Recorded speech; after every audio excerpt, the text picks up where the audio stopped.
part 2 session of Kal Nirnay, that is timing of events, with Shri Sunil Gesar ji.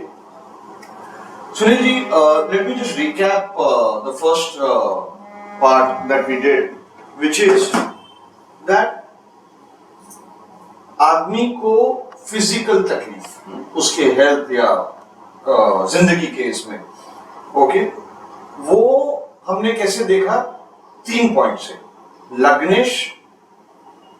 लग्न से गोचर कैसा, लग्नेश से गोचर कैसा एंड सूर्य और चंद्र से गोचर भी देखा okay and at the same time जो लग्नेश से 6-8-12 है वो ग्रह गोचर में लग्नेश के साथ कैसा कर रहे हैं, ये 4-5 पॉइंट हमने देखा।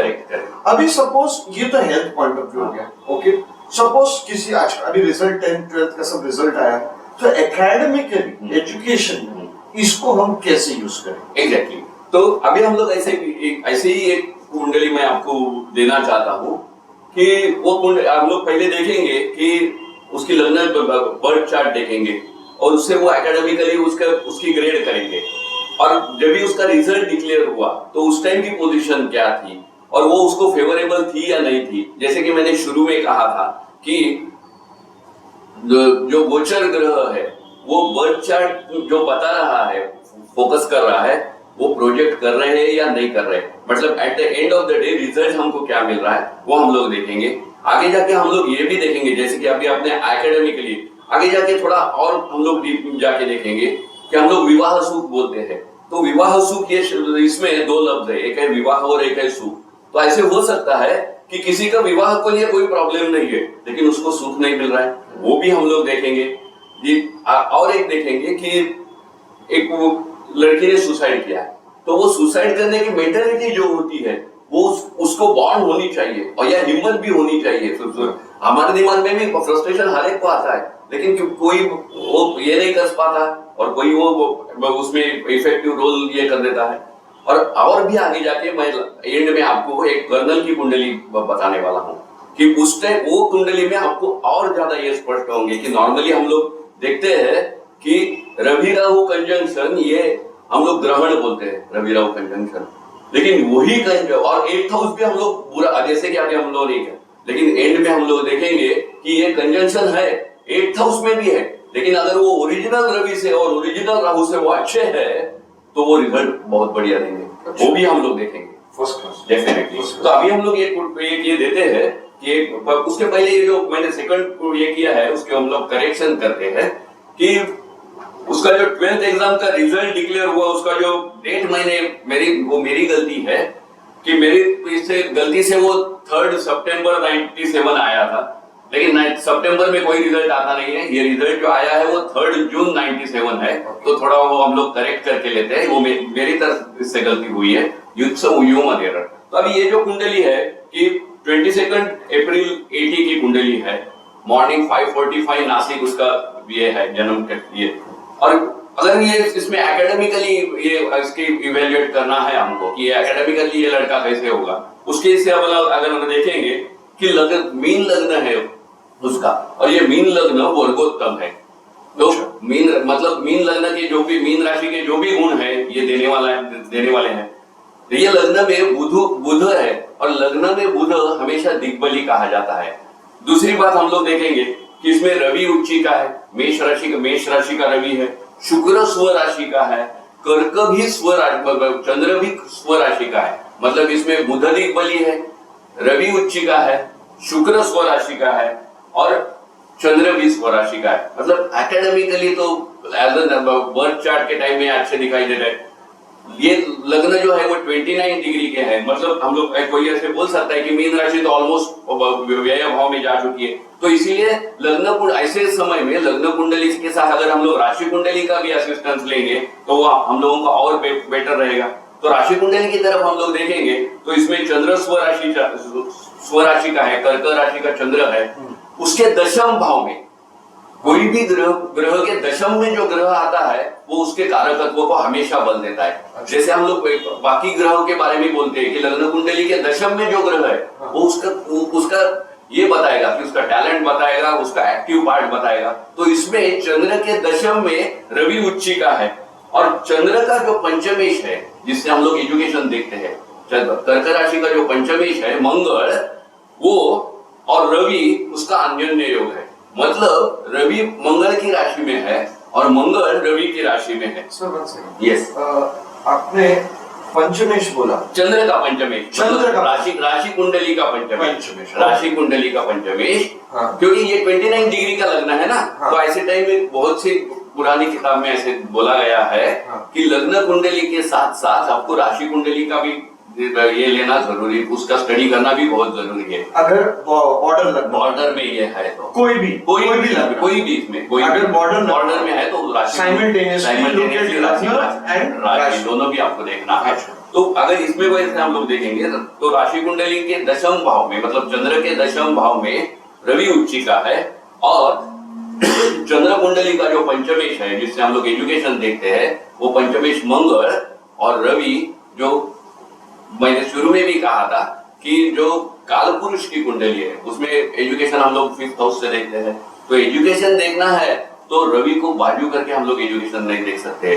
आपको गैम्बलिंग भी आप रवि को बाजू करके देख नहीं सकते। मतलब 5th हाउस से जितने भी ये आते हैं कि उसका 5th हाउस का एक श्लोक दिया हुआ है कि बुद्धि प्रबंधात्मज मंत्र विद्या विनय गर्भ स्थिति नीति संस्कार। तो इसमें किसी भी कोई भी चीज आपको सीखनी है तो रवि को हटा के आप लोग देख सकते हैं। तो पहले रवि को भी देखना है। तो यहाँ रवि और मंगल का अन्योन्य योग है। मतलब ये दोनों भी, लग्न चार्ट और राशि चार्ट दोनों भी बोल रहे हैं कि ये एकेडमिकली ये लड़का सक्सेसफुल होना चाहिए। असल में वैसे है, ये लड़का डॉक्टर है, लेकिन उसका जब 12th का रिजल्ट आया था, उसकी कुंडली मैंने बाजू में दी है, तो उसमें हम लोग देखेंगे कि जो 12th का रिजल्ट आया था, जिसको हम लोग बैड लक कहते हैं, मतलब मैं रिजल्ट आप लोगों को बताता हूँ कि ये जो 12th का रिजल्ट आया था वो आया था 3 जून 97 में, और उसमें डिक्लेयर किया गया कि ये लड़का एग्जाम में एब्सेंट है। ये लड़का एग्जाम में एब्सेंट है। तो वो 3 जून 97 का ग्रह योग क्या है, तो वो जो ओरिजिनल रवि है उस टाइम देखो आपकी वृषभ राशि में रवि है। 3 जून 97 में वृषभ राशि में रवि है। जो ओरिजिनल रवि के द्वितीय भाव में रवि है। और अभी आपके पास जो गोचर का चार्ट दिया हुआ है उसमें हम लोग देखेंगे कि वो अगर दूसरा रवि होगा तो उसका फल जो दिया है वो नाश, मतलब वो डिस्ट्रॉय हो जाएगा, भय मतलब भीति, और तीसरा देखो फसोड़ो मतलब फंसाया गया है। इसका ऐसे क्लियर उसका ये दिया हुआ है। और ओरिजिनल मंगल जो है उसका वो मंगल सिंह राशि के है, और उसी मंगल के ऊपर से जब रिजल्ट डिक्लेयर हुआ तो मंगल का भ्रमण उसी मंगल के ऊपर से हो रहा था। सिंह राशि से ही मंगल का भ्रमण है। और उस जो चार्ट, फिर मैं बार बार वो चार्ट रेफर करने को बोल रहा हूं कि वो मंगल के ऊपर से मंगल का भ्रमण, मतलब पहला मंगल का अगर आप लोग देखेंगे तो उसका भी फल ये दिया हुआ है कि भय, हानि और नुकसान, मतलब सब खराब फल दिए हुए हैं। और अगर हम लोग ये देखते हैं कि गुरु ज्ञान का कारक है, रवि और मंगल का तो ये देख लिया, गुरु को भी हम लोगों ने ज्ञान का ये दिया है।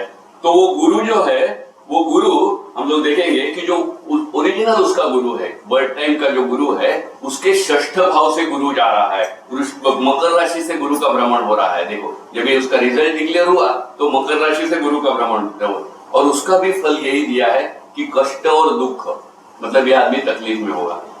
तो मतलब इसका रिजल्ट तो फाइनली खराब होना चाहिए, लेकिन जो बर्थ चार्ट है वो तो बोल नहीं रहा है, वो बोल रहा है कि नहीं ये एकेडमिकली सक्सेसफुल होना चाहिए।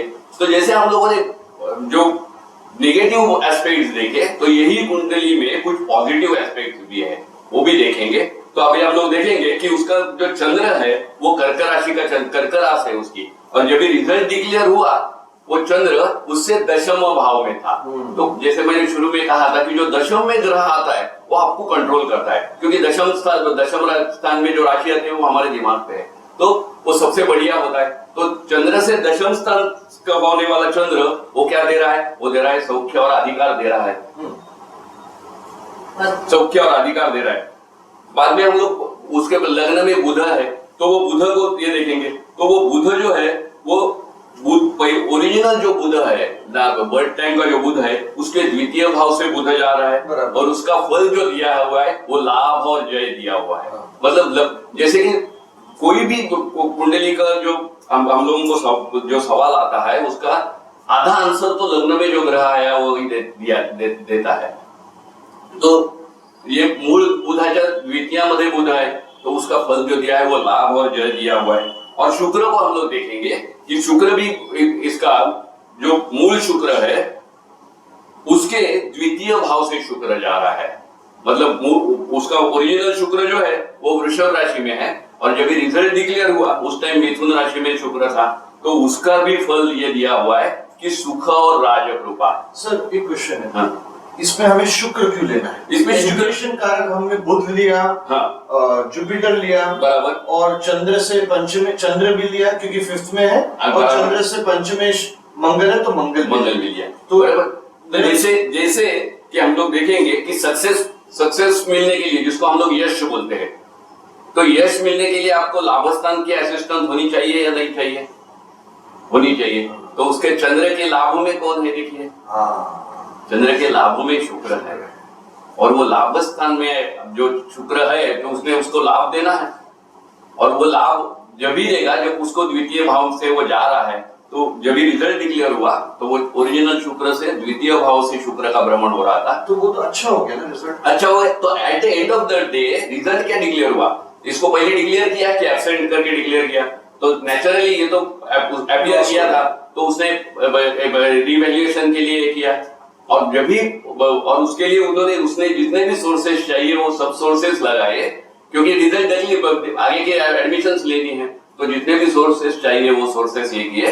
तो at the end of the result, end of the day ये रिजल्ट डिक्लेयर, रिजल्ट इसका ऐसा निकला कि जो ग्रेड वाइज ये है तो ये 5th रैंकिंग के मार्क्स उसको मिले हुए हैं, लेकिन due to that bad luck period, bad luck है, वो पहले डिक्लेयर किया गया एब्सेंट करके, लेकिन अंत में डिक्लेयर किया गया कि ये बहुत अच्छी मार्क्स से पास आउट हुआ है। अच्छा, तो यू मीन टू से कि क्योंकि इसका मंगल का गोचर खराब था, सूर्य का गोचर खराब था, और गुरु का गोचर खराब था, इसको पहला बैड रिजल्ट मिला। यस। बाद में हाँ। Because of Chandra being nice from Chandra and Shukra being nice, yes, Shukra and Budh, Mercury both been nice, तो वो बैलेंस हो गया एंड ही स्टूड एग्जैक्टली। और इसका रूट कॉज क्या है कि उसका जो बर्थ चार्ट है, वो बर्थ चार्ट बता रहा है कि वो एकेडमिकली सक्सेसफुल होना, यस, सक्सेस उसको मिलना है। तो उसकी वजह से, जैसे मैं बार बार रिपीट कर रहा हूँ कि ग्रह गोचर आपको उसी दिशा में मदद करेंगे जिस दिशा में आपकी बर्थ चार्ट ये कर रहा है, लेटर प्रॉमिस, जो प्रॉमिस चार्ट में जो प्रॉमिस, वो चार्ट में जो प्रॉमिस है वो ये करेंगे। सर मेरा एक दो क्वेश्चन है इसमें। हाँ। सबसे पहला एक ये है कि लाभेश, जब भी हम पॉजिटिव इवेंट देख रहे हैं, हाँ। तो लाभेश का गोचर में होना अच्छा रहेगा। वो हमें लग्न से देखना है, चंद्र से देखना है, गोचर से भी देखना है, और मींस नहीं गोचर में लाभेश जो नेटल हॉरोस्कोप का लाभेश है, यस यस, ओके, वो अच्छा होना चाहिए। तो यहाँ पे हमने इसका एक लाभेश शनि है, और वो जो इसमें है वो लग्न से जा रहा है। जब ये रिजल्ट डिक्लेयर हुआ तो लाभेश चंद्र इससे जा रहा है, लग्न से जा रहा है ना। उसका क्या रिजल्ट है अपने टेबल में? मतलब ओरिजिनल शनि से अभी ये जो आप लोग देखेंगे तो ओरिजिनल शनि से वो अष्टम भाव से जा रहा है, वो की तकलीफ देने वाला है, वो की तकलीफ देने वाला है। तो मतलब उसको रवि, मंगल, गुरु, शनि ये सभी ये, तो पहले तो उसको तकलीफ हुई है, बहुत तकलीफ होगी ना, कि जो एक्सीलेंट करियर का लड़का है उसको अगर कोई डिक्लेयर करता है कि एब्सेंट है तो वो तो उसको तो तकलीफ होगी, तो बहुत ही तकलीफ उसको हुई। लेकिन उसको संवारा किसने?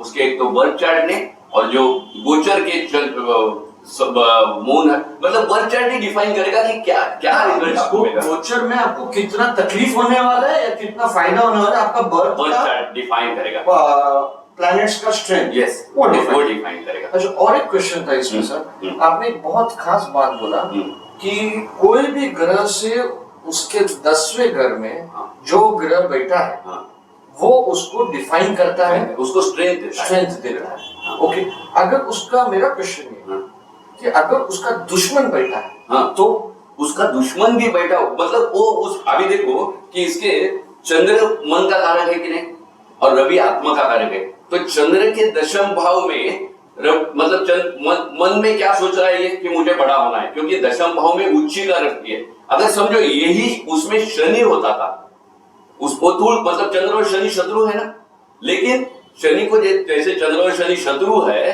तो उसका ये भी दिया हुआ है कि चंद्र मन का कारक है, लेकिन शनि ड्यूटी का कारक है ना, तो ये जितना भी ड्यूटी करेगा ये मन से करेगा, अपनी तरफ से वो 100% डिलीवर करेगा।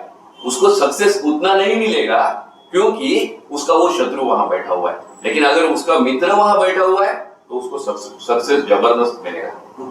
मैं और एक एग्जांपल दे रहा हूँ, जैसे फॉर एग्जांपल शनि आपने लिया, शनि का दुश्मन मंगल काफी लोग मानते हैं, ओके, तो मंगल अगर शनि से 10वें में बैठा है, हाँ, तो कैसा रिजल्ट होगा? मंगल अगर शनि के 10वें में बैठा है तो आपको तो समझ में आएगा कि वो शनि भी मंगल के ऊपर दृष्टि डाल रहा है और मंगल भी शनि के ऊपर दृष्टि डाल रहा है, बराबर। तो ऐसे ही इसमें उसका लग्न क्या है ये बहुत ही जरूरी होगा। मतलब अगर ऐसे समझो कि मकर लग्न है, मकर लग्न है, तो मकर लग्न में शनि है, तो मकर लग्न की दशम भाव में आता है तूल राशि आती है, और ये तूल राशि जो है उसमें मंगल है। तो मकर लग्न के लिए मंगल जो होगा, एक तो वो 4th हाउस लॉर्ड होगा और दूसरा है वो 11th हाउस लॉर्ड होगा। तो 4th हाउस और 11th हाउस का लॉर्ड इसमें आ रहा है। तो बेसिकली कैसे है कि शनि, फिर मैं आपको तत्व की ओर खींचूंगा, और कि शनि का जो तत्व है वो वायु तत्व है और मंगल का जो तत्व है वो अग्नि तत्व है। और आप अगर देखेंगे तो अग्नि और वायु दोनों भी एक दूसरे के ऊपर डिपेंड है। मतलब जैसे कि बचपन में हम लोगों ने सीखा था कि स्कूल में कि एक मोमबत्ती जलाई, उसके ऊपर ग्लास रखा, तो क्या हुआ, मोमबत्ती बुझ गई। फिर आगे जाके जब हम लोग भगवान की पूजा करने लगे तो माचिस की काढ़ी जलाई और अगरबत्ती लगाने के बाद फूंक मार दी उसके ऊपर, क्या हुआ, वो भी, मतलब एक जगह में वायु कम है इसीलिए आग बुझ गई, दूसरी जगह में वायु ज्यादा है करके आग बुझ गई। अभी जैसे ये अग्नि वायु के ऊपर डिपेंड है, वायु भी अग्नि के ऊपर डिपेंड है। जैसे कि हम लोगों को तो संधिवात में 2 शब्द है, संधि और वात। मतलब आपका वायु अगर स्टॉप हो गया तो आपको तकलीफ देने वाला है। वायु हमेशा मूविंग होना चाहिए। तो हम लोग क्या करते हैं, तेल लेते हैं और घुटने के ऊपर मालिश करते हैं, उससे क्या होता है, अग्नि पैदा होता है और वो अग्नि इसको वायु को गति देता है। या बच्चे को हम लोग देखेंगे कि बच्चा पेट खराब है करके रो रहा है, तो उसकी ग्रैंड मदर क्या करती है, तेल लेती है, पेट में ऐसे घुमाती है कि नहीं, और फिर साफ हो जाता है। तो अग्नि और वायु, तो अभी आपका जो सवाल है कि लग्न में शनि है और दशम में मंगल है, तो ये दोनों भी उसको बहुत ही एक्टिव रखेंगे। भले ही वो एक दूसरे के शत्रु है, लेकिन वो एक दूसरे को एक्टिव रखेंगे। और एक तरफ के उसके ऊपर मैं आपके ध्यान देना चाहता हूं कि दशम में जो मंगल है तो तूल राशि में, उसमें 3 नक्षत्र आते हैं, चित्रा, स्वाति और विशाखा। उसमें चित्रा और विशाखा जो है वो वायु तत्व के, और स्वाति नक्षत्र जो है वो अग्नि तत्व का है।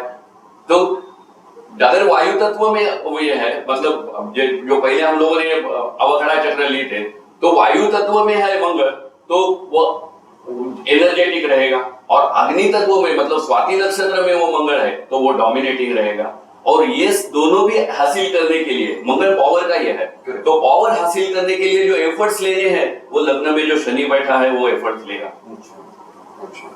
Thank you so much. We'll continue in part 3 with Gesa sir in just few moments from now. Thank you.